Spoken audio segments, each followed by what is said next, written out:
Today, we are going to talk about the real historical background of Jallianwala Bagh, how this garden got its name, Jallianwala Bagh, what happened on April 13, 1919, the reason behind the incident, how many people were put to death, and how the Sikh warrior Bhai Udham Singh took revenge for this tragedy.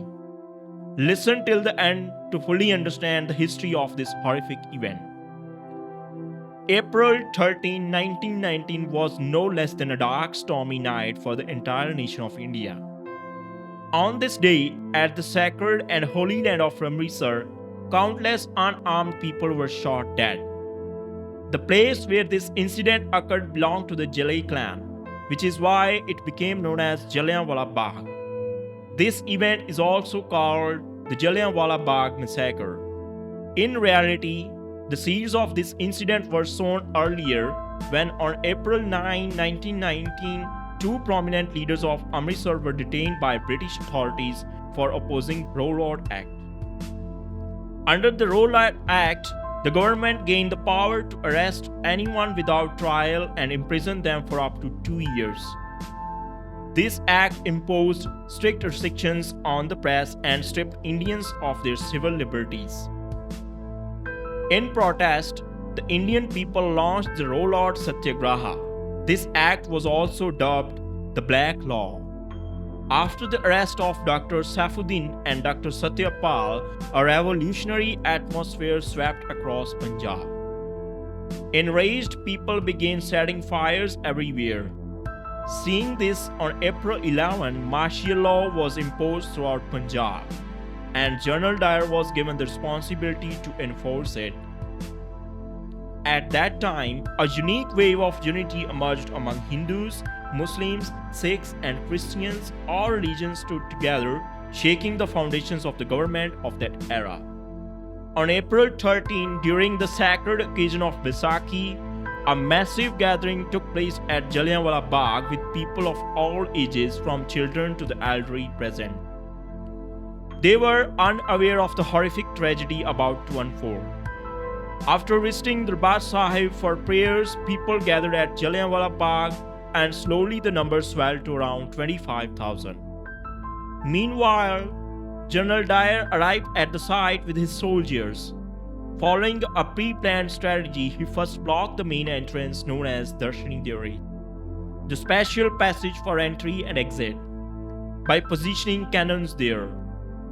Seeing the huge crowd of innocent people, his blood boiled. As soon as he entered Jallianwala Bagh, he ordered his soldiers to open fire. The moment he gave the command, the army began firing relentlessly. People ran in all directions to save themselves, but General Dyer had sealed all escape routes. In this gunfire, countless pregnant women, children, elderly, and youth were martyred. General Dyer had entered Jallianwala Bagh with 50 rifles and numerous weapons, revealing his evil intent and lack of love for humanity. Historians say that in just 10 minutes, the army fired 1,650 rounds. As the firing began, chaos erupted. Nobody could tell who was running where. All that could be heard were screams, cries, and wails echoing from every side.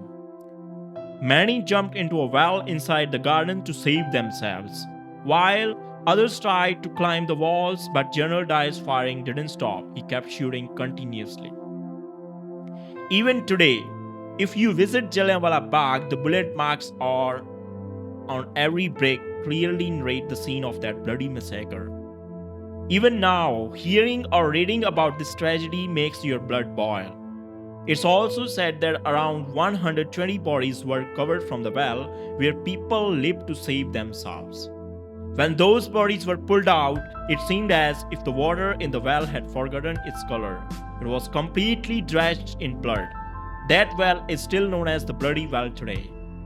Before the firing, the garden was a symbol of peace, but after the gunfire, it was filled with blood.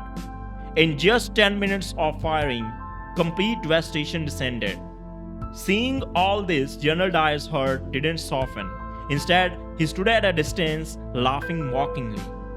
He didn't stop there. After the firing in Jallianwala Bagh, he passed through Amritsar streets, ordering his soldiers to shoot every innocent person they saw.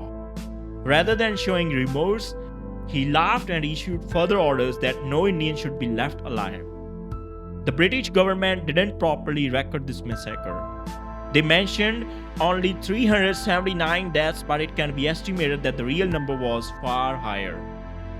The first investigation was conducted by Michael O'Dwyer. During this, General Dyer lied in his defense, claiming that he hadn't opened fire. The crowd would have attacked him, violating the martial law he was enforcing. He said he only took this step to fulfill his duty. Lieutenant Dyer was satisfied with this statement. Later, the Hunter Commission in Lahore was ordered to investigate further. Its final report justified General Dyer's decision, and he was promoted by British authorities. However, alongside this promotion, it was also decreed that General Dyer could never return to India and would serve his duty in Britain. By the will of the Almighty, amid this massacre where so many were martyred, Udham Singh survived. He took a vow to avenge this bloody tragedy. History tells us that General Dyer, the main culprit of this massacre, was in Britain. At the time of massacre, Sardar Udham Singh was just a child, but that day left a deep impact on his mind. Sardar Udham Singh came from an ordinary family. He lost the shelter of his parents in childhood. He joined the Ghadar party, and as soon as he learned that General Dyer was in London, he began working hard to save money. He learned skills and set off for London, where he even worked in a hotel to earn enough to buy a pistol. This journey of revenge wasn't easy. It took Sardar Udham Singh 21 years to reach this point, but he kept his spirits high. In 1940, this brave warrior reached London's Caxton Hall, where a meeting of the East India Association and the Royal Central Asian Society was held, attended by General Dyer. With great intelligence and courage, Sardar Udham Singh bought a book, cut out pages to fit a pistol inside, and hid it to enter in the meeting. As General Dyer stepped onto the stage to speak, Sardar Udham Singh pulled out the pistol, fired 3 shots, and sent him to his death.